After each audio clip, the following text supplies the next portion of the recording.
Hello, everybody. Welcome to episode 40, podcast 451.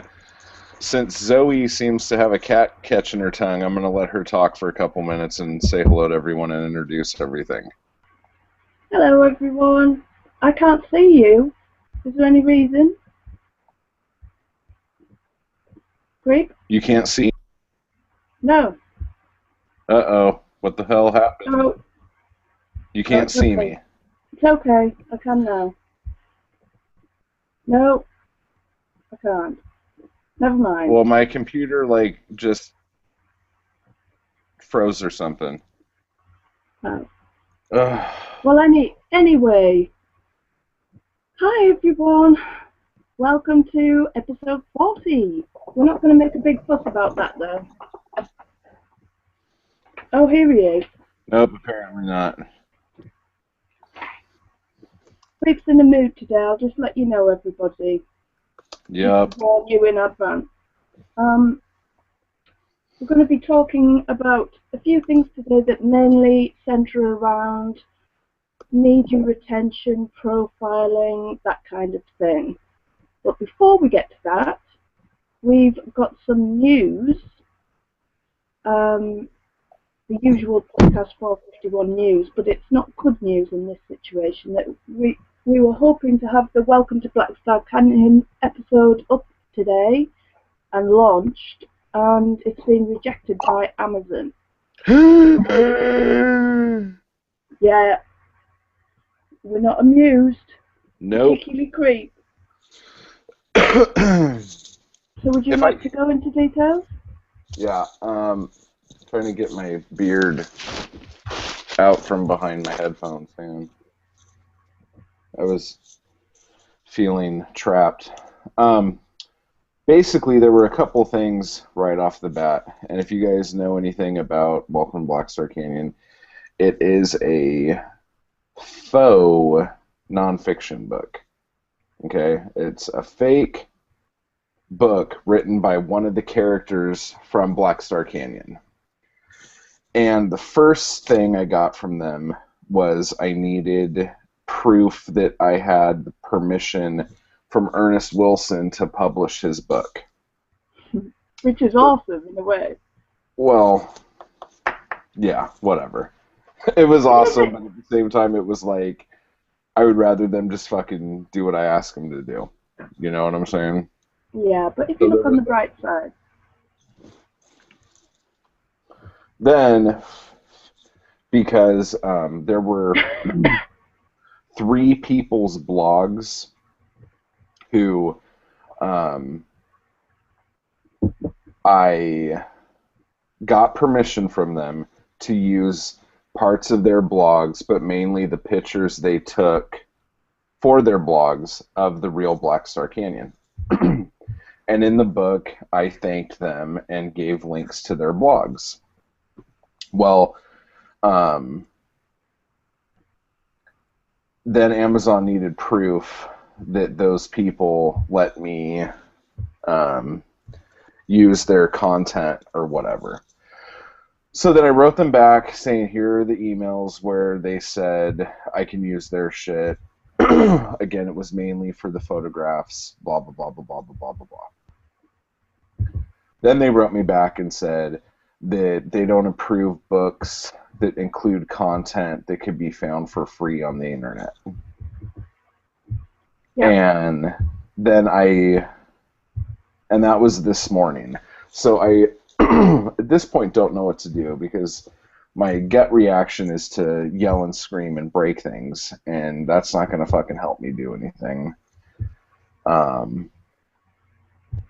But I'm super irritated, super pissed off, and Zoe even brought it up, and I sent them this too. I'm like, well, look, let me just fucking tell you guys something. There is some fuckhead from China who wrote a book about me and sells it for like $50 on every Amazon site except for Amazon.com. And on the cover of the book, it plainly says that they just copied and pasted my Wikipedia page of my website and put out a book. And I don't get any money from that. They didn't have my permission to do that. but it's all shit that's online. So what the fuck? Who cares? So the fact that Amazon says that they don't publish things that can be found for free on the internet, to me, is a fucking joke. And since the information that's in the book isn't just stuff that's free on the internet, it's all shit about the history of the characters and the history of the town and whatever, it just irritates me. And then on top of that, the fact that Welcome to Black Star Canyon was released as a part of Season 2, Episode 1 for the first week means that Amazon obviously does do those things, or else that book wouldn't have come out. And I said at this point that I think maybe what the problem was in that situation was that because it was released as part of another book, which was all fictional, they could bypass that in that instance because they're not charging people for something they could get for free because they're getting your work as well. So I can see maybe a way around it by But even the work that I have in that book on its own is not stuff you could get for free. Because no matter what it's talking about, it'll start talking about Eugene Wellington or Jonathan Kensington or Ernest Wilson. It's not... The whole point of it is that it is there are facts in amongst there, but they are added to and elaborated upon to fit into the storyline and the history of these people and the characters within the book. So yeah, there are parts in there, but nobody who goes online is going to be able to find that information. They'll be able to find bits of it, but not the whole thing. And surely that's what most stuff is, isn't it? Or a lot of stuff is, like elaborations and changes on things. Yeah, so and then just actual completely new stuff that's not anywhere. So did you mention that to the I totally did. Email? Good. Yeah. But so as you can see, it's very frustrating because there's a couple thoughts here. One is, as soon as they delete the book, I try to upload it again and see if it happens again. Second thing is to put it in Season 2 of Black Star Canyon and put that book out again. The problem is that Season 2 of Black Star Canyon is already a really big file, and Welcome to Black Star Canyon is about 30 megabytes, so that alone is a huge file. So I don't know if adding that on to the Season 2 book would be worth it. I mean, the file will be really fucking big. And I mean, it costs us almost $1 to send the file to you. Like every time someone buys Welcome to Black Star Canyon, and this happened with episode 1 of Season 2, it cost us almost $1 to have Amazon send that book to you. Because the file's so big. Yeah. So it's like we've got quite a few things to iron out. It's very frustrating. We've been launching each episode of the book on a weekly basis. Yeah. And then a complete season, and then this was the final one to come out. And it's just sort of screwed the whole thing. And if we can't get it out somehow, that's going to be really tricky. I'm sure we can. I'm sure there's ways around it. The other thing is to sell it direct. Yeah. So do you want to talk about that briefly?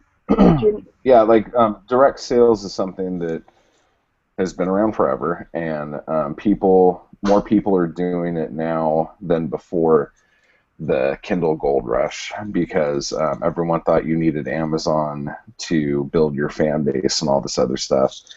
But now it's people are trying to kind of own their own future, I guess, in the sense that they can still sell things directly to their fans directly on their website. So So how if would I you could go figure about out a that? way to Do do this. you sell it in a PDF or? Well, I mean, technically, the PDF would be a smaller way to do it, and a lot of people do things through PDFs. I just don't like selling PDFs. No. Like when I have an ebook, I like having an ebook that I could hit the chapters, hit like Oh whatever. I no, like to that's be okay. able to have it in my Kindle library. Go ahead. I What? wasn't sure that. I just wasn't sure you could sell it as that You're as an breaking up ebook. really bad. Oh, sorry. I wasn't sure you could sell it as an ebook if you do it by direct. Did you hear that? These aren't the droids you're looking for. I didn't hear anything you just said. Oh God. You sounded like fucking C3PO. I just wasn't sure if you could sell ebooks by direct publishing. You can. I mean, it would be kind of shifty, maybe, selling a Mobi file on your own, Yeah. but, like, to be fair, I don't fucking give a fuck. Amazon sells a book about me that I don't get any money for. I could fucking sell a Mobi file that they don't get any fucking money for. And we'll call it a fucking wash. You know, like. Hmm. So that's that. So any more news this week? I don't know. Oh, are you pointing at me because of the creature news? No, I was doing this because you sound like a robot.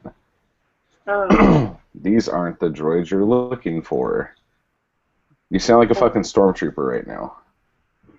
Well, shall I go and try and call you back? What, you know what? Maybe.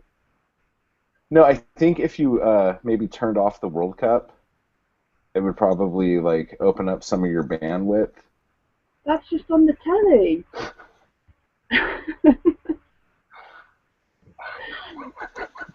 What? It's on the telly. Do you get your internet from your cable company? I don't have a cable company. It's Freeview. I don't understand what any of that is. Okay, so that's fine. It's not your World Cup football. Dude, if you guys even knew how much of a hooligan Zoe was, she goes to frickin' football matches and gets drunk and like fights people and all sorts of stuff. He's such a liar. I don't even like football, but in this case, I really want Germany to win.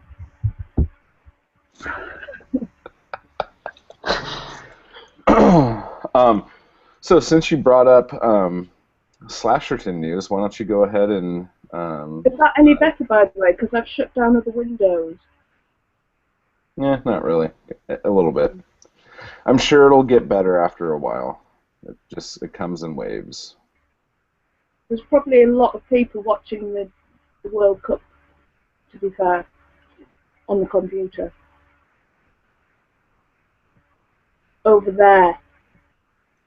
So it's your end. You know what's funny? I want to.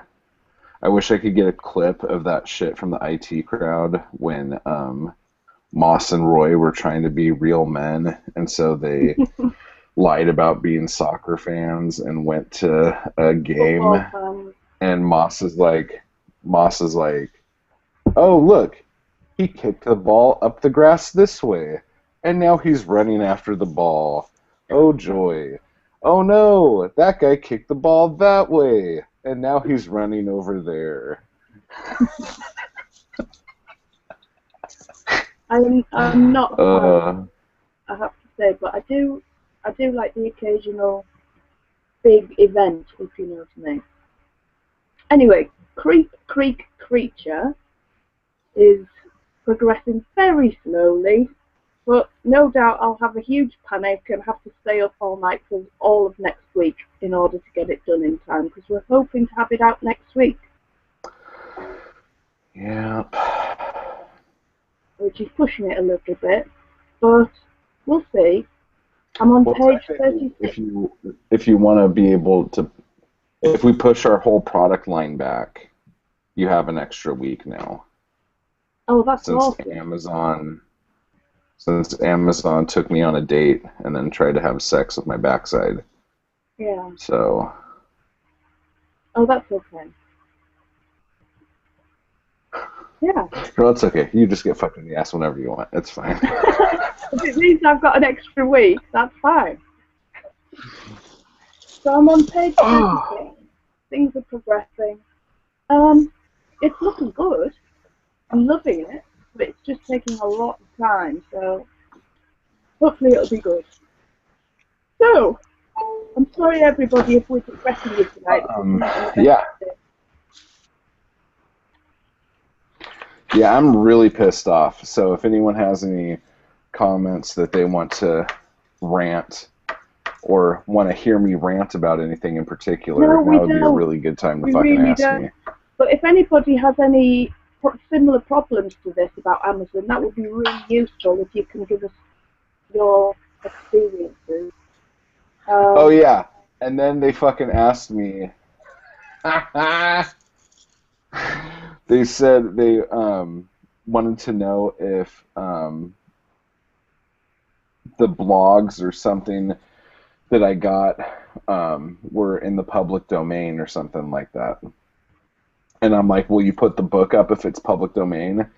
And instead of just answering that question, they wrote me back an email saying, I need to know the date of the original publication, and I need to have the date of death of the authors, meaning me and Ernest Wilson, with proof online of our deaths. Oh, for goodness sake.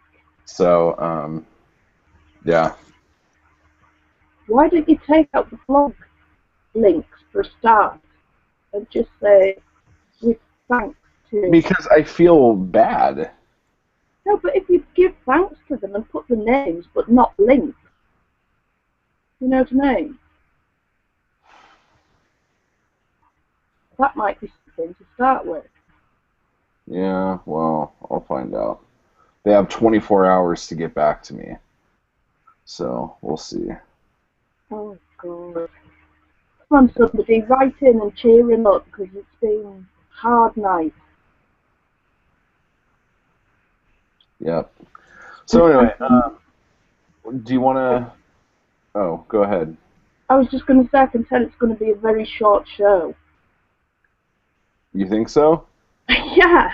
I think you need to book up, because people need our advice and support about things sometimes. No, and let's get on with the meat of the show, dude, and we'll fucking give advice. My advice right now is fucking don't fucking do anything or something. I don't know. Oh, for goodness. Fucking Amazon. Okay. Go ahead. I decided, this is my So fault. today we're going to be talking about being an attention whore. Yeah, that's interesting. Okay, I'm putting my glasses on. What did you just pick up? My glasses. I used my vest. She must be making a plan. These are her slightly bigger glasses. No, these are my normal glasses. And they're very smudgy, so I can't actually see through them very well. And there's the profile picture for the show. Of course. Because they never pick a flattering one, which makes me doubt there is one available ever. Okay. Begging for compliments. Is that how you get attention? This is how to gain attention. For me. Beg for compliments. Number one, beg for compliments. No. So basically, this came to mind because we were talking about stuff, and finally I am pleased and relieved to announce that my dad's book is awaiting, well, we're waiting the proof copies to arrive tomorrow, and he's ordered a few because he's confident they're going to look good, so that's going to be stressful, but he's very excited about it. Does he know that the last page says proof across it really big? No, does it? Yep. Does it inside or outside? Inside on the last page. Oh, that's okay. Because he's not. It's for close people. Oh, okay. Watch, he'll be super pissed off and he'll want to go get more. Guaranteed. Oh, no, he wants to get more anyway. These are just for, like, people, you know, like me, probably. Just get ready for the fight. Or the yelling. It's been exhausting. Absolutely exhausting. I spent most of last week with Creep till, like, 6 o'clock in the morning at my end, going over things, didn't we? Try to get it finally finished. And he was so pleased. It was a really hard paperback to put together. Yeah, it was tricky. Basically, it's full of different sized fonts, quotations have to be different things, bits in italic, smaller numbers. He wanted it to look like a classic sort of Penguin publication, didn't he? He had very specific ideas how he wanted it to look. So every time we came up with something, he was pleased with it, but then he'd be like, oh, I could maybe do with that. And by the end of it, Creek was nearly ripping his hair out, but he did a fantastic job. By the end of it, I think we did good, touch wood. But the point that I'm rambling round to is that my dad is now at the position where he's going to have the hard copies, and he's really bad at the online media side of things. So I thought, I'm going to have a look through, do a little bit of research and see if there's some other ways as well as the online, because there's no getting around the fact if you're going to self-publish a book, the online media is a huge part of that. But there are other bits as well that you can use which are very successful, or they can be very useful for you. So we're going to go through those. Creek's going to butt in and try and help out when he can, hopefully, if he's not going to sit there and flash the V's at me. But anyway, here we go. Now, this is a blog that I found from a while ago, I think, called How to Gain Attention for a Self-Published Book. Okay, which is simple as that. I think it was from how-to, you know, the WikiHow or something like that. But it was just a really basic thing, but it covered some things that don't usually come up in it. So I thought it might be quite interesting to go through. But first of all, it's basic things that we've talked about before. You've got to make sure that your book is good. Now, it sounds stupid, but I know Creek's... I'm trying to put this subtly, but Creek is shaking his head. Creek is... How can I put this? Let's just leave it there. Creep is... Creek finds it difficult to hold back once he's got the book ready to go. As simple as that. Once it's ready and he's excited about it, it's ready to go. And that's not a criticism, that's the way it works. But it's important, according to this blog, you've got to be sure your book is good. You must be certain. It's better to know in advance than having to, you know, redo it or to have problems with it. Have friends and family read and critique it. Now, you've done this with yours, haven't you? But only certain ones, because a lot of your content are things that your mother would have a heart attack about for a start, and mine definitely would. Well, yeah, and it's also one of those things where, like, if I say, hey, can you critique this or whatever, like 3 months will go by before I get any answers. Yeah. Well, it says have friends and family read and critique your book. Have they given honest, constructive feedback? Well, you do have a lot of friends who do it, don't you, who read stuff and let you know what they think. Yeah. Have you fixed anything glaring that doesn't work? So if someone gets back to you and, tells you there's something obvious about it, you've got to be prepared to look into that and change it if necessary. If you're Yeah. happy with that and willing to take the risk on it, then go for it. Because sometimes people just aren't getting your vision, if you know what I mean. They're just not on the same. It might not be their genre. They might not understand what you're talking about. Yeah. But sometimes they've got a valid point, so you've got to be open to that. Have you had anyone of repute reviewing it? Are there any like old university professors, maybe a local expert in the field, that you're writing in, or a colleague or something who has something to do with it? Because that's really useful as well. If you're writing in a certain genre, if you can get somebody to review it who is actually knowledgeable about that, rather than somebody who is a friend or somebody who is maybe a bit reluctant to tell you, or maybe just not over knowledgeable about it. It's not that they're not going to like it, it's just that they're not going to know what you're talking about. So have you managed to find people who you think are like experts? Or I mean, yeah, I guess.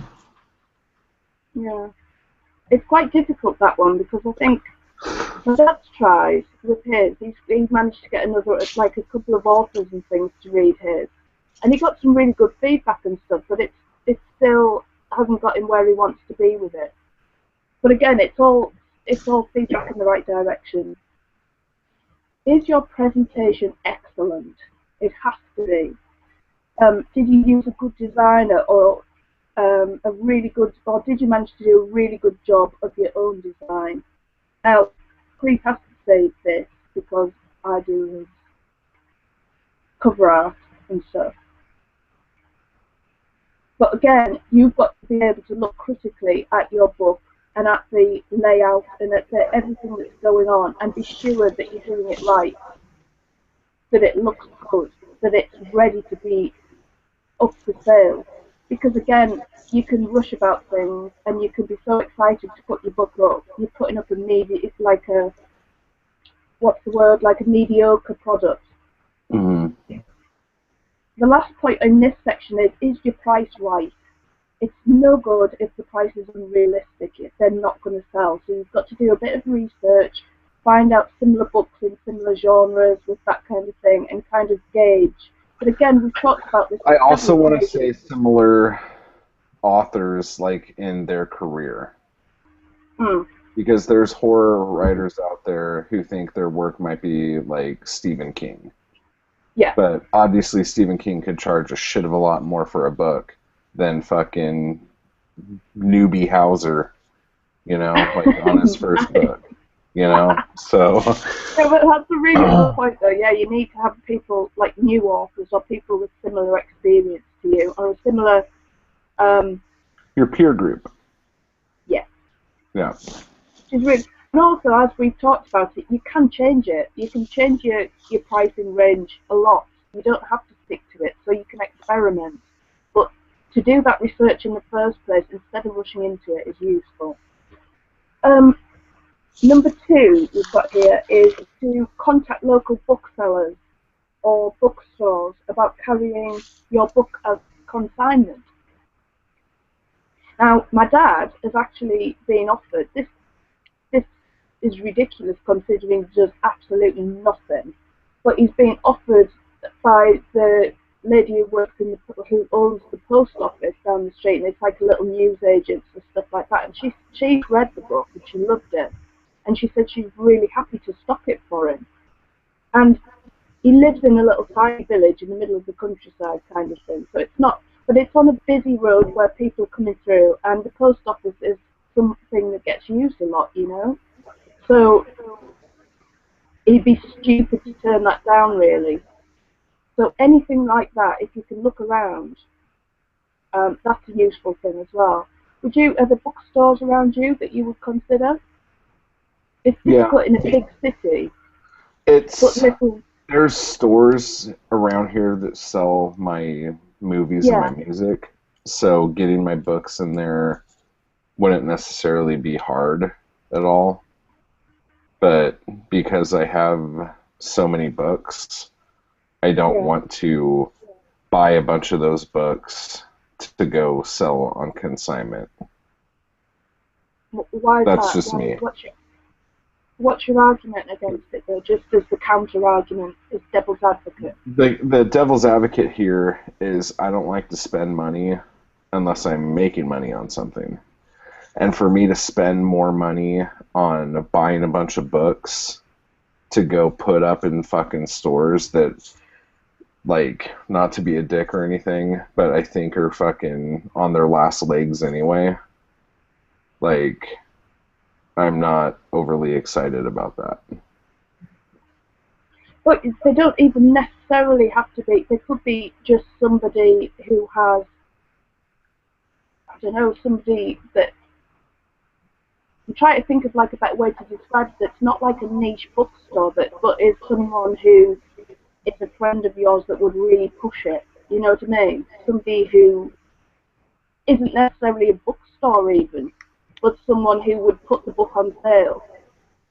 You know what I mean? That's Have any something I idea could what I look mean? into. Yeah. Um, because I know for a fact, I'm just saying that because I know for a fact that this particular little, it's like a little village Can't store, hear and anything it's you're saying. mid. Can you hear me now? Yeah. Um, I know for a fact that this is like a little village store, and it's mainly like news agents, you know, with sweets and papers and things like that. But if someone's actively likes the book and has read it, you know, and there's a lot of Hmm. old people that live in the village as well who will probably be really interested in the local history and stuff. It's, you know, you've got to bring that into consideration anyway. Number 3 on the list, look for local media attention. Now, this is one that I know for a fact that my dad's really interested in, and I know that he's been trying. That's why he's been so interested to get the hard copy versions rather than pushing the ebook, because um, basically he knows somebody who is a local journalist and knows lots of other local journalists for the papers in the area. Um, and if you can explain to them about it, you know, just write. You can either write to them direct and let them know that you have written a book about so and so that relates to local history or local whatever, or just the fact that you are a local author. You know, people are interested in that kind of stuff. There are always people who are interested, but I it's think that's a lot more like relevant in a smaller town mhm. because Yeah, here everybody's totally. a writer, you know, like I know. everybody fucking I was does gonna, something or I another. was gonna say in LA, it's like not so much a big thing, but there's going to be a lot of authors out there who live in smaller areas. Like You know, for instance, let me just like paint a picture for you here. When I moved to Oregon, okay, um, I had the band had put out a couple albums. I was about to make my first movie, and I had released one book. Okay. I was in newspapers. I was on the two biggest radio stations, like in the studio, being interviewed, playing the music, and all this other shit. I did a thing at the college radio station, actually, the University of Oregon radio station, and a university in Portland. I can't remember what that school was called, but I did all sorts of shit, yeah. and but I hadn't even really done anything yet. You know what I'm saying? No, but it is a big deal. You know, depending on your geography, you know, people Yeah. love that kind of stuff. If you're from a little town and you've come up with that stuff, it's gonna, even though it's only in a small area, you can then use those reviews um, on your blog or on a site. you know, it's all great publicity. And you can even put blurbs on the, you know, quotes on the back of your book or whatever for future things, which all adds to it to show that, you know, that people have seen it and they like it, you know. Again, it's most effective if your book has local elements, in which case my dad, again, is about Northumberland, sorry, and it has, you know, about Falladin Hall and all that kind of thing in the northeast of England. And it's the same with yours, you know, you've got a local area that, again, it's a fictional thing based on that, but people are still going to be interested and still going to wonder what the connections are and, you know, how similar it is. And, you know, you've already had people, when we did the launch party, getting in touch and sort of saying, you know, that somebody sent you a sign, didn't they, from somewhere that they had, and all kinds of really cool stuff. And it does, you know, get that kind of interest going in people. And people just love that kind of stuff. It's cool. It's also a really smart move to have a press release already prepared and, like, printed out to send with each request for your review or article. Now, you were talking about press releases a while back. So, can you remember what episode it was? No. But I think it's called press releases. Yeah, it'll be in the title. So if you want to go back and get some advice about how to set up your press releases, go through and have a look at that. Because it's a really good idea to do that, so that whenever you do anything, you've got your press release that you can just include with stuff. Yeah, it says about journalists, ask for their advice, see if they have any other ideas. Local newsletters, community bulletins, that kind of stuff. So even in this, even in your area in a big city, there's still like small areas within that big city that you could maybe, you know, exploit a bit more. Sort of the community within the community. But again, I do appreciate it's much more a small town thing. But again, you know, everything's worth a try. Some points on here will appeal to more, you know, other people. Number 4 is to go online, which is the thing that we cover the most on here, really, and which is why I wanted to cover these other things, because we don't talk about this a lot. But I know that they're things that we're going to have to think about in the future, because just doing the online thing isn't enough a lot of the time. So these other points are going to be really important. The first point in here is make sure you set up a site that enables people to purchase your book.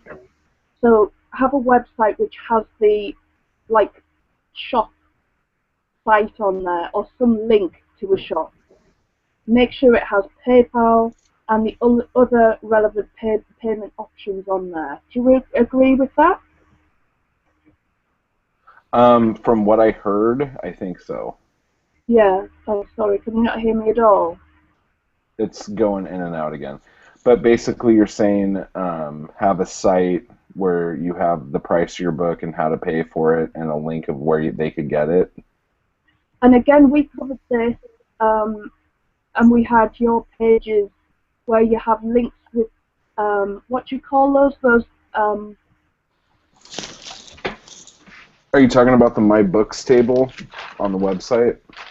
Yeah, when you can press on it and it has the Amazon buttons where you can press on it and it goes directly to it and buys it.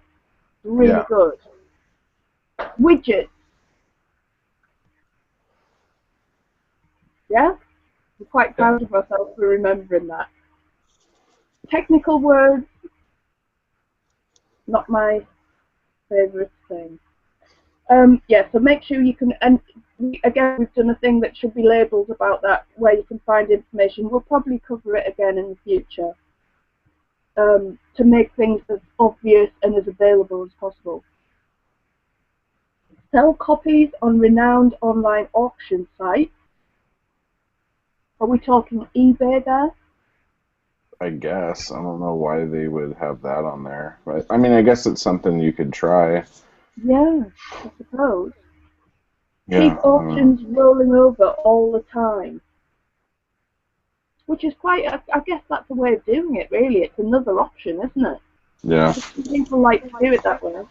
work on description. It's really important. Again, like we're going to look into this in the future as well. I've been doing some research on this, working on the description of the book and the contents and all that kind of thing to make sure that you have everything in there with your keywords and all the stuff we've talked about in the past. Another point is to seek out bloggers to help. You can offer them a free book in exchange for a review. Have you done any of this with people? You've done a lot of stuff with bloggers, haven't you? Yeah. Depending on what exactly you're talking about, then yeah. Can you not hear me at all? It's cutting in and out.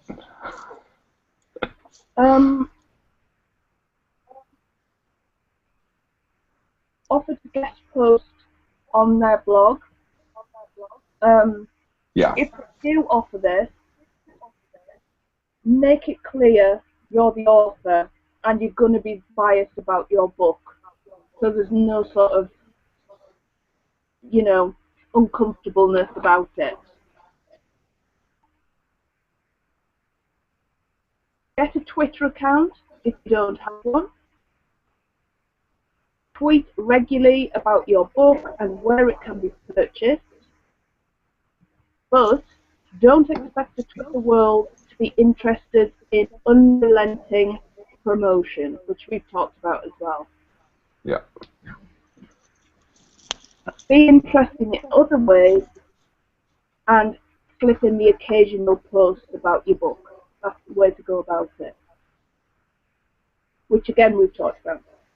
Facebook, do your promotions on there. Have a page devoted to the book, which we do. I think on that sense, unless your book is something that could create like a fan community, I think you're better off doing an author than an actual making a different page for every book. What did you say there, an author page?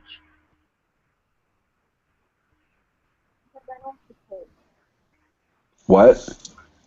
Did you say author page there? Yeah, make an author page instead of a bunch of pages for all your books. Yeah. Because it's easier to get a bunch of people to like one page than to get a bunch of people to like all of the different pages you have. Yeah, it's a lot of work, isn't it, for people? Yes. And ladies and gentlemen, this is now the getting, because we are having a really hard time communicating.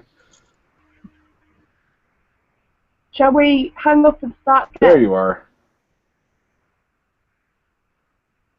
No. Okay. Do you want to hang up and I'll call you back? Is that what you're asking?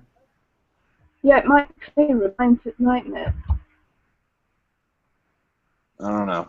Okay, hang up. No, I'll hang up. And I'll try and call back. I know. Okay, I don't think she could call back. I think I have to invite her. So I'm going to invite her real quick.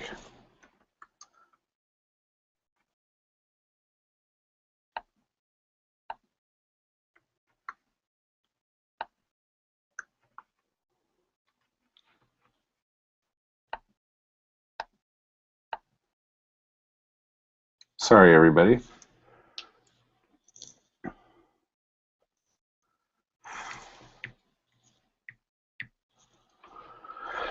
So, I guess I'll... Oh, and there she is. Kind of.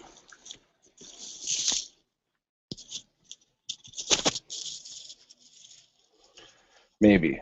She's there, kind of. I personally think this is the best show we've ever done. So, ladies and gents, there she is. I'm back. Can you hear me? Kind of, yes. Is that better? It seems like it. Okay. So let's continue before it goes wrong again. Another thing was to check websites with similar theme. Have a look through the site and see if there are places where you might be able to leave links. Did you hear that? Leave links where? Go on sites with similar themes to your book and see Okay. if it's or horror themes or romantic or whatever. If there's any doubt whatsoever, ask, because you don't want to gain a bad reputation for spamming. Yeah? That is true. Another one is use friend networks. This is quite useful as well. Ask friends to read the book and spread its value by word of mouth. Have friends take copies of your book, press releases or posters to various events they might go to, workplaces, functions where appropriate. Can you think of anything that you might be able to use that for? Because you do have people going all over the place, really. It's just comes down to getting, like, if here's the thing. When somebody buys a book from you, they'll read it usually right away. When someone gets a free copy of your book, or you give them a copy of your book, it might be weeks before they even start it. Yeah. So then you have to turn into a nag to make sure they're going to do it. And I've said this on this show, I've said it 1,000 times, your friends are not your fan base. Yeah. You know, and you're always going to get bummed out when they, a lot of first authors do this. They'll put a book out. Oh, and I mean, even if you're in a band or you're making movies or whatever, you put a product out and you're like, oh man, I have so many friends, this is going to sell like hotcakes. And then it doesn't fucking sell at all. Or you only sell a couple copies. And you get really pissed off because these good friends of yours aren't fucking supporting you financially on your dream or whatever. And so it's just one of those things that you have to be prepared for. So if giving your books to your friends and having them just spread it word of mouth is a good idea, I would say try it and see what kind of caliber of friends you have, I guess. That sounds depressing. I don't think it's just, it does. I don't think it's just that though. There's people who work in an office or something like that. Just ask them to put one poster up in the office, in the tea room or whatever, isn't going to break bank. You know what I mean? It's not going to kill them. Just kind of try and gauge them and try and give them something that they're going to be comfortable doing. But if they're the kind of friends who go and do like expos all the time and all this kind of stuff, you know, then they're the kind of people who you can ask to do a little bit more. But if they're not, if they're just your friends and, you know, want to help out, then, you know, just dropping a few like leaflets or something, or your press releases somewhere. If you have nice press releases done out with the book cover on the front and all the information and websites and stuff, just popping a few in the tea room or whatever is pretty helpful. The key is, as I mentioned here, you've got to think of only appropriate friends to do this, because a lot of people really don't want to do this kind of stuff, and it's more important you keep your friends, you know, than bugging people to do this kind of stuff. Yeah. Everybody has a friend or two who will be happy to do that. Even if they're not close friends, you know, there's people who are like so eager to do all sorts of things. And it's okay to help the process. Always go out of your way to make it easy for anyone helping you. Again, if they're helping you, make it easy for them. Always have your press releases printed and ready so you could just give them a handful, you know, so they don't have to do anything. They don't have to go out of the way. Poster copies, you know, deliver stuff for them if they haven't got them or if they're not calling by, you know, drop them off at the house. Put the effort in, because when it comes down to it, you're the one making the money out of it. So you might as well put the effort in. It sounds tedious, but you, by self-publishing, you are the marketer, the promotion. You're in charge of all that. Yeah. You've got to do it. So you can't get round that. By sacrificing the publisher, you have to take that on board. So tough, really. This one I thought was quite important, and I thought you might be able to do this. Whether you want to or not is a different kettle of fish. But to hold readings, I think a lot of people would benefit from that in just the libraries or in a local bar or something like that. Do you know what I mean? Basically, just get out and hold reading sessions from your book. If you're good with a crowd and you don't mind entertaining people, this can be a really successful way of selling books. Make sure you've got hard copies available and change ready for sale. I can't even tell you how important that is. If I would have had the print copies of Black Star Canyon before I went to Sioux Falls, yeah, you would have sold a fortune. A shit ton of Black Star Canyon. Because people were really keen, weren't they? If you'd had the hard copies there, you know, once you've made that connection with people, and especially sitting doing the reading, because I think it's like a primal thing, but kids, you're read to from, you know, hopefully from when you're a baby, you know, and that thing about being read to, a good story and getting involved in it, is a really nice experience that you can still appreciate no matter how old you are. And people warm to it. They love that kind of stuff, especially if it's in a pub or something and you can have a nice pint while you're sitting listening, and then you can go and meet the person who's read it, you know, who's written it, sorry, and buy it from them in person, talk to them about it and ask them about it. And you're there to communicate with the people who are interested. And I think it's a really important thing that you should take on board. If it's possible, do it. Yeah. You know, again, this appeals to different people. If you're really shy and quiet and you can't do this kind of thing, then it's not for you. But there's other ways of doing it. It says you can either do this as an impromptu thing, but I think that's kind of a bit freaky if you're just sitting in a park and you just start reading. That's fucking really creepy. And it's annoying. You know, people just want to sit and eat their sandwiches or whatever. They just don't want some freaky weirdo reading their book to them. But I mean, if all you're trying to do is get attention, then that's a good way of doing it. Yeah, of course.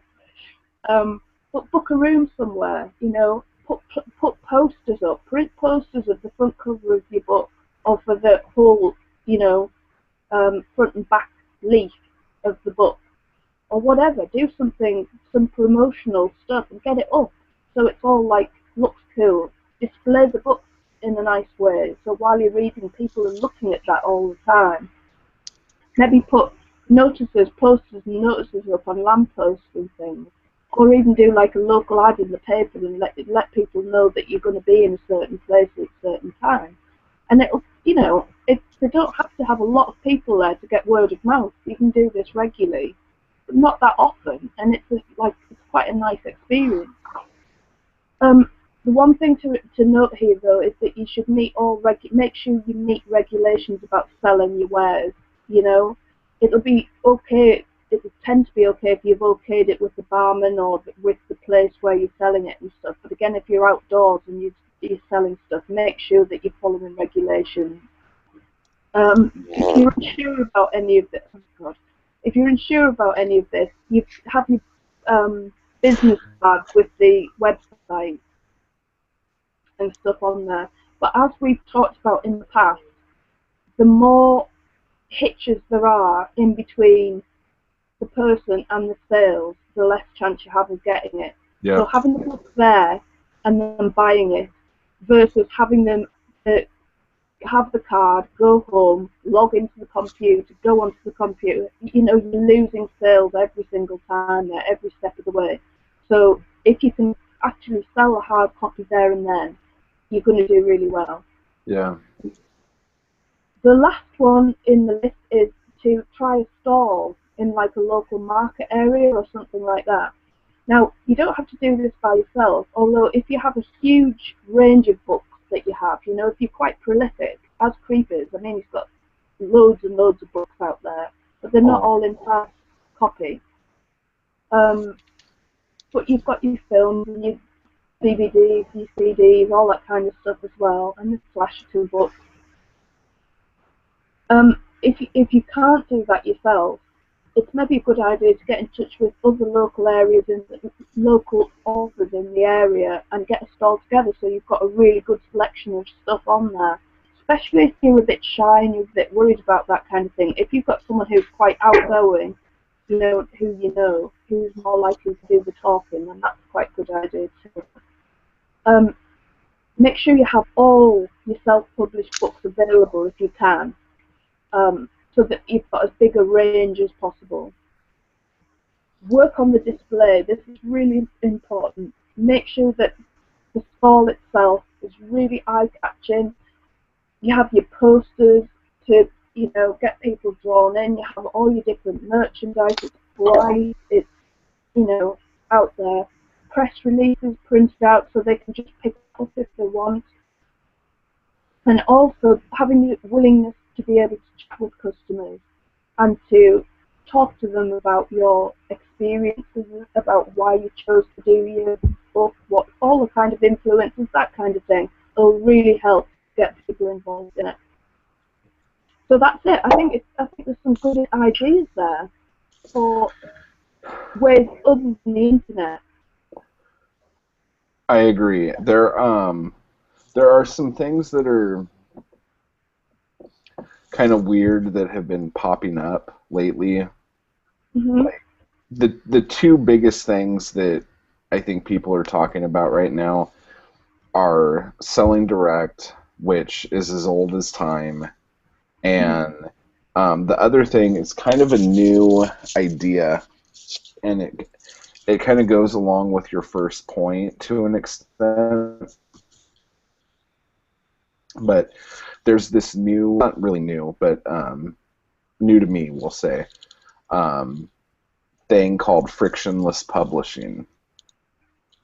And what that is, on the last episode of the Self-Publishing Podcast, they had the guy who wrote a book about it come on, and basically the idea is it stems from journalism and blogging, which is like, meaning like, let's say I wanted to talk about the World Cup because it's on right now. Mm-hmm. I would say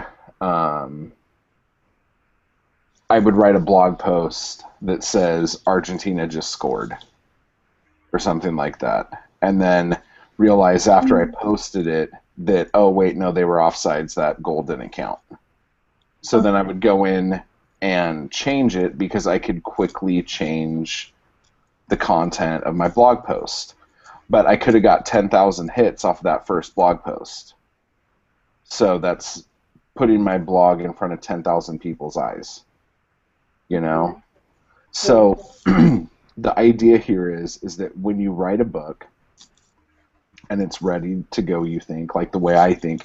The funny thing is I've been doing this and I didn't even know it was a thing. But you basically put your book up on Amazon, and then when somebody reads it and says, oh, wait, you said something here and it's grammatically incorrect, blah, blah, blah, blah, blah, then you just go in and you fix it. Yeah. And you just keep fixing it because you can do that with ebooks. Yeah. So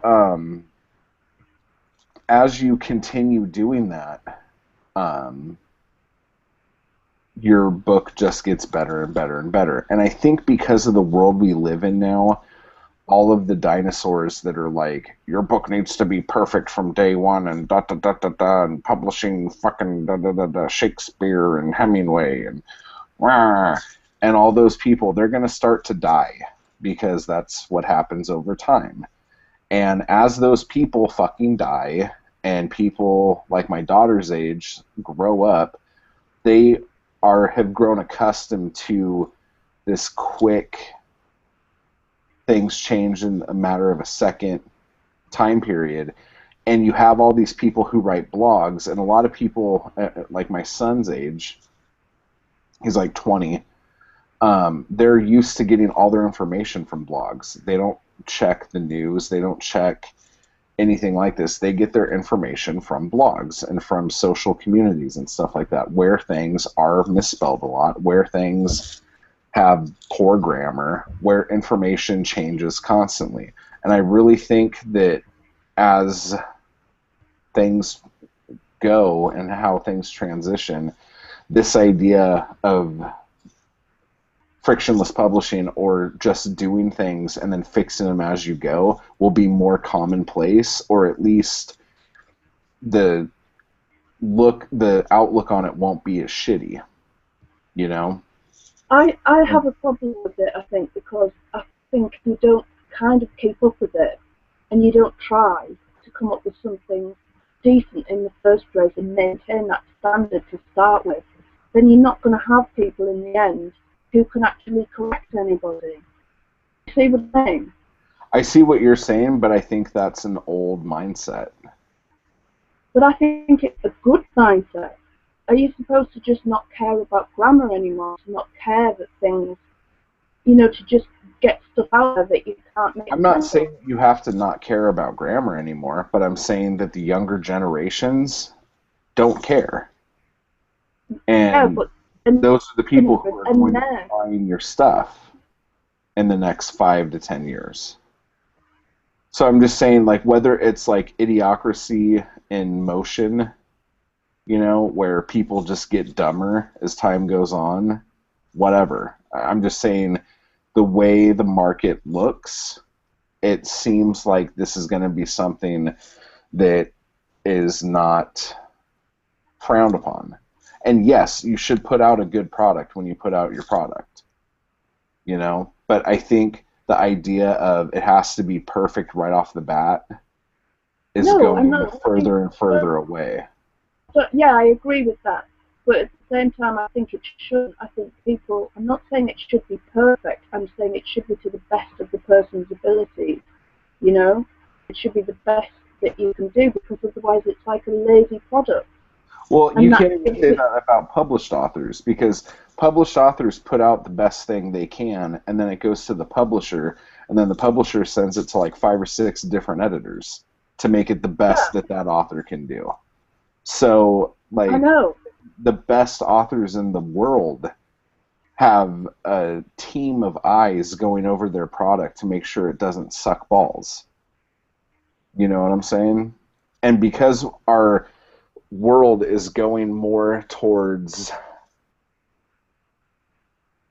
I would say, the storytellers instead of the story, that once people learn to like certain people, I mean, this goes even into reality shows, like the Kardashians and shit, okay? People don't watch the Kardashians because it's great stuff. They watch it because the storytelling is of interest to them, and they like the people. I know. I understand I understand it, and I can see how that's getting more and more popular. I just find it inherently depressing. I really do.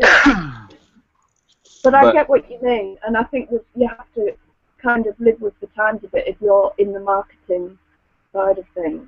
I mean, there's been books of ours that, when they first went out, like, there were problems with certain things that we didn't catch and the editor didn't catch. And so we found them and fixed them and put them back up. I mean, I don't know if you remember this, but this time last year almost, I was writing the Creepology books and put those out, and the edits were fucking horrendous.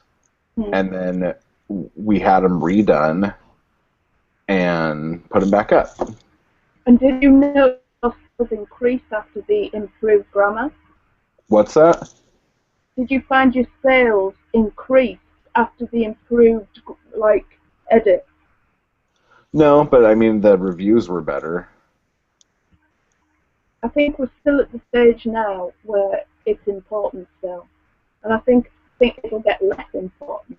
But I think people are put off. You can't guarantee that people like a prospective audience aren't put off if your edit, if your grammar and pacing or whatever isn't right. The grammar specifically, because people find it off-putting, it takes them out of the story. Hmm. No, I agree.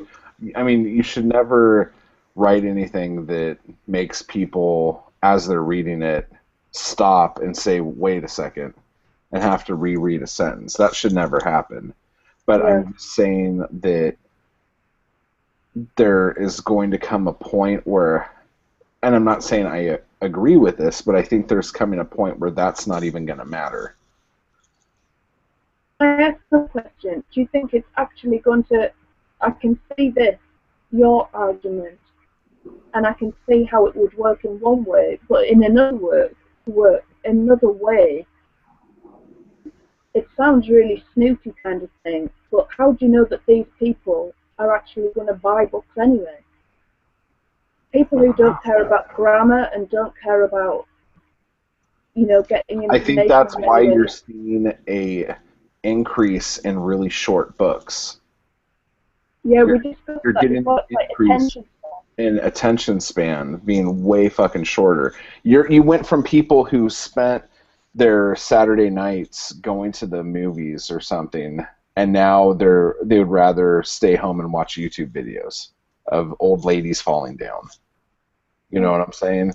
It's like it's a different. Like seriously, this is gonna sound stupid, but I remember when fucking YouTube started. Okay, and when YouTube started, I got hit up by them and they said, "Hey, look, we're doing this thing. We would like to, maybe put some of your movies on YouTube and we're going to have commercials playing on them and we'll pay you when people watch your movies with commercials on them." And I said, "That is the stupidest fucking thing I've ever fucking heard in my life." I'm like, there's no fucking way I would make my movies on the internet on a website to have fucking commercials play on them. So you Fuck could have that. been a millionaire by now. Oh, totally. I probably. But it's just like at the time, and it wasn't even. What was it like? Not even 10 years ago. Yeah. I just thought that was the stupidest fucking thing in the world, and I was nice about it, but it was just like I just thought it was a stupid fucking idea, and I remember saying that will never fucking work.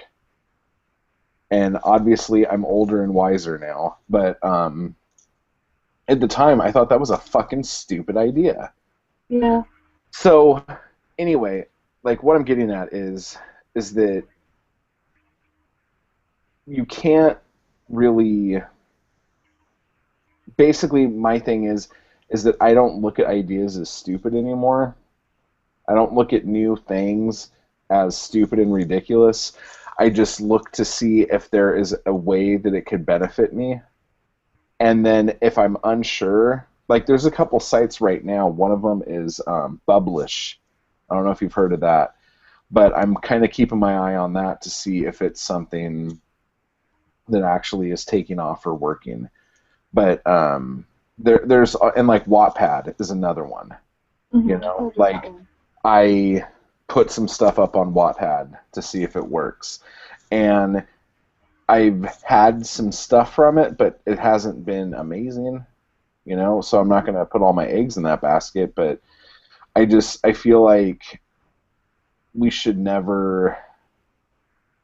I don't want to be that fucking dinosaur anymore. That's like, oh, that'll never work. I don't want to have anything to do with that. That's a stupid idea. Because honestly, when ebooks started and I was doing PDF ebooks on fucking Lulu or whatever, Mm-hmm. I'm like, this will never fucking work. Who the fuck is ever going to want to fucking read a book on their computer? That's fucking stupid. I still put them up there and they didn't fucking sell. I sold more paperbacks than I did ebooks. But again, this is 2006. Yeah. So it's like, in just these short years in between then and now, it's a fucking completely different ball game. Yeah, it is. You know? It is. So What's the other thing you were going to mention? You said there was that one and there was something else. what do you mean? You said there were 2 new things.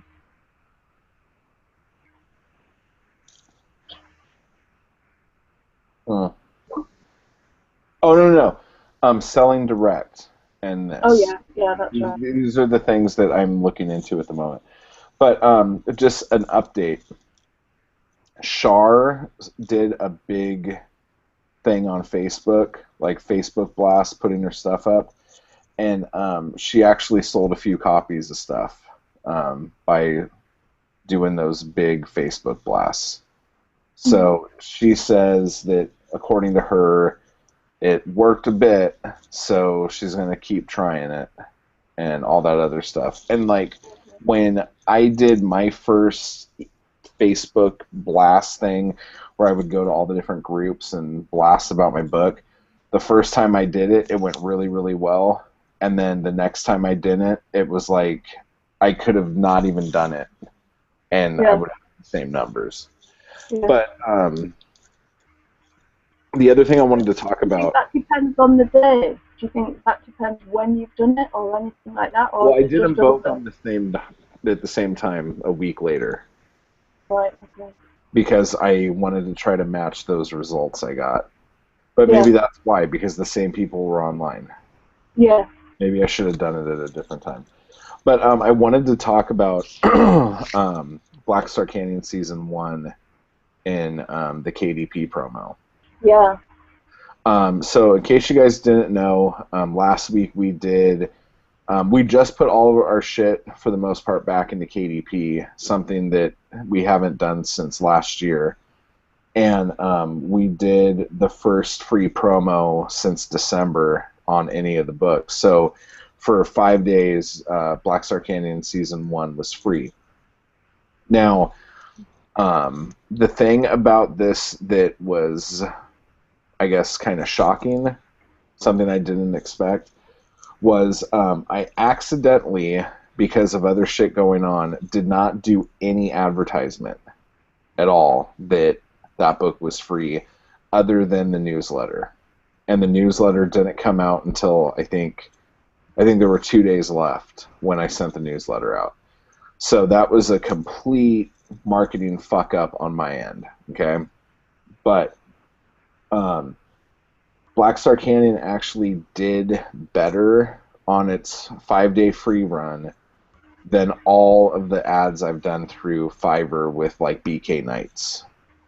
And that shocked me. You have no idea why, do you?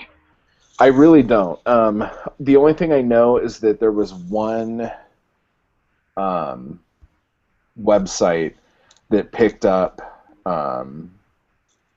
Black Star Canyon for free and put it up. Yeah, you said that. Like, oh yeah, and I can't remember the name of the site. I forgot to write it down, so I have to look that up. But we like killed it.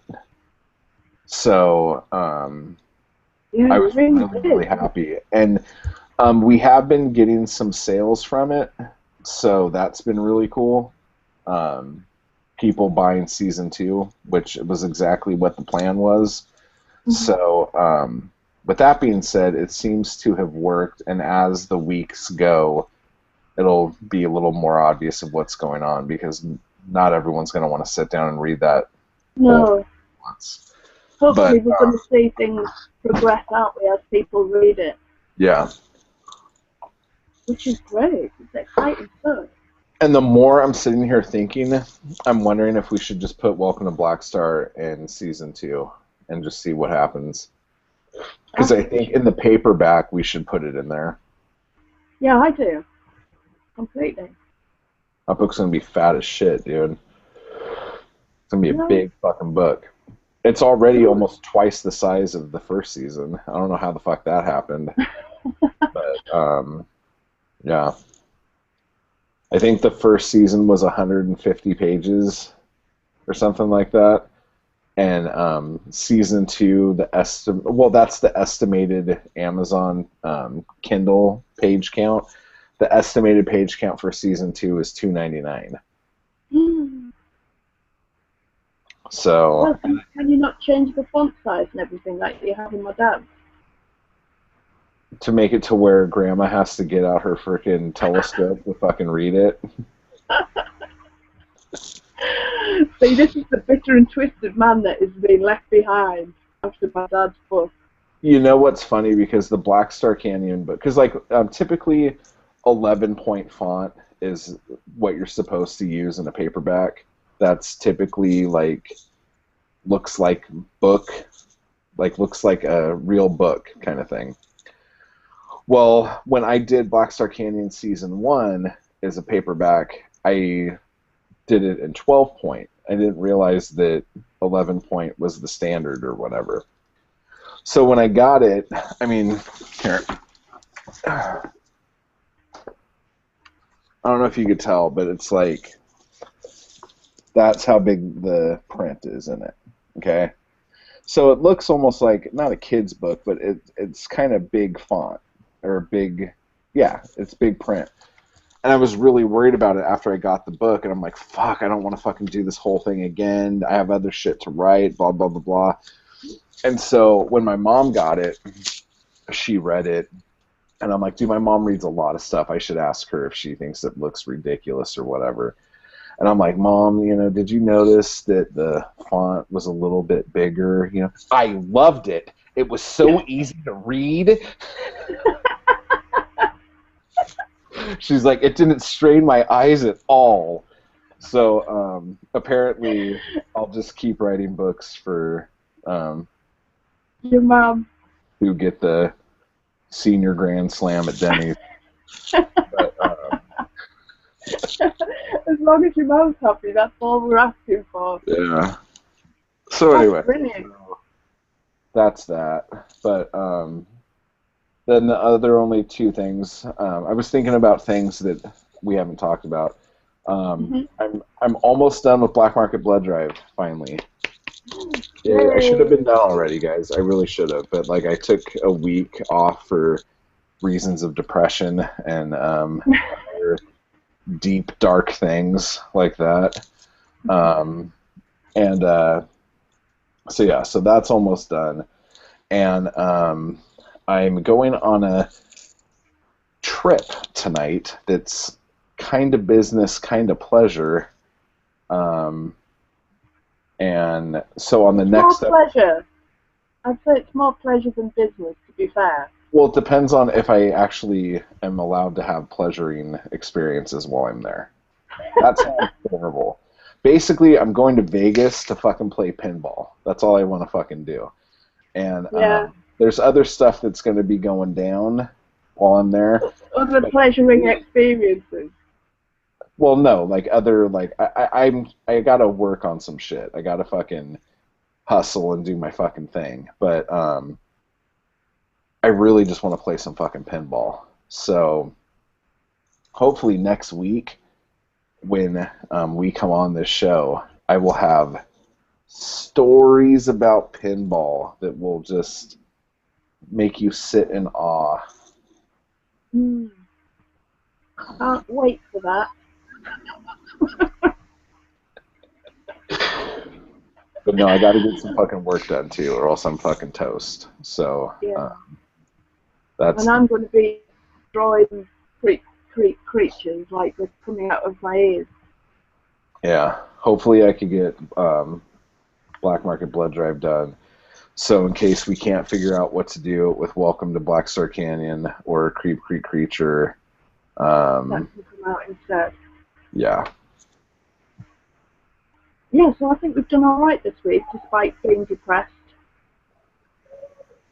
Did something just happen in the stupid footy game?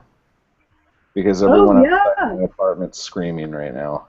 Germany scored. Yeah. And I'm just gonna fucking say this. Nobody gave two shits about fucking soccer in this fucking country until fucking Google started fucking pimping the World Cup on their fucking little animated shit at the beginning of their page. This is crazy. Like, no one has ever given this much of a fuck about this sport in this country. Well, anyway. that's nothing. They're getting some taste finally. Really? Yeah. I've seen what soccer players do. They pull their penises out of their short leg to pee in the grass when they're stretching. It's fucking disgusting. Do they? Yeah, Google that image search, dude. I'd rather not, thank you. You'll see all sorts of nasty. But yeah, so obviously Zoe is That was quite a engulfed. goal. Oh, did he kick the ball? Shocking.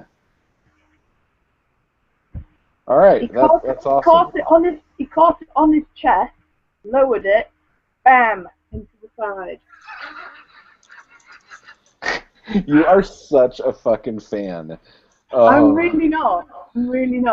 But I still want Germany to beat Argentina.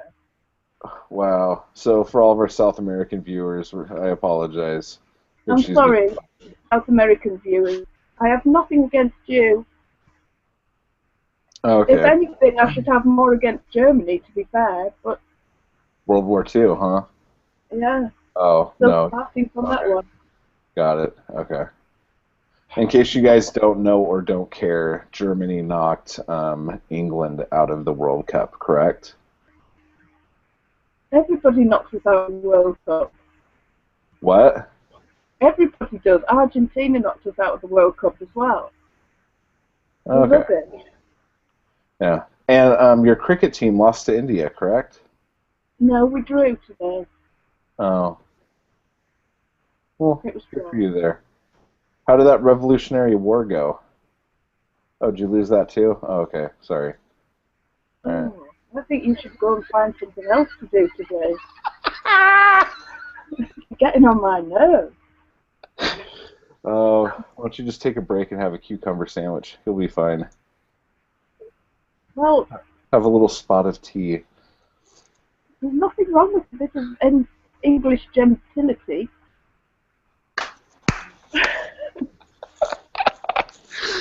Okay, well, A bit of Victoria Sponge in there as well, and I'm quizzing. wow, she said a bunch of words I've never heard before. That's awesome. Okay, so thanks for tuning in. Yeah, thank you so much. And if you guys have any, and I'm going to try to get back to putting the audio feeds for the show up because we have a lot of new subscribers. We kind of shot up, so I want to make sure that, like, I think there's a month of audio that hasn't been put up on iTunes yet. So I'll try to get on that, and thank you all for hanging out with us on our big 4-0. Yeah, thanks, guys.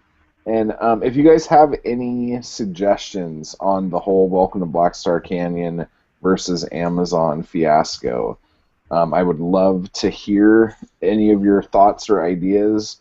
You could email me at creeperson@gmail if you have any thoughts or anything, or just post something in the group on Facebook. That'd be great. Yeah, it really would. It'll help a lot. Yeah. Hey, All right, have everybody. we got anything else? What's that? Have we got anything else? I don't think so. I think that's it. Okay. We'll see you next week, everybody. Go! Okay. Bye. Hey, guess what? Next week, there won't be any fucking World Cup. So it'll be Yay! a So normal Coronation show. Street will be back on. Coronation call. Street will be back on, especially since the only episode of Coronation Street I got in the last 3 days was kind of crap. I was kind of pissed off. It was seriously the most boring episode of Corey I've ever fucking seen. And if that would have been the first episode I would have ever seen, I never would have watched that show again. It was fucking awful. It was so boring. Don't you worry. It's Like, I plenty of seriously stuff to come. just started Googling and going on Wikipedia and reading while I was watching it. I was so fucking bored. It was all about fucking Leanne and Nick. Oh, yeah, they are boring. Yeah.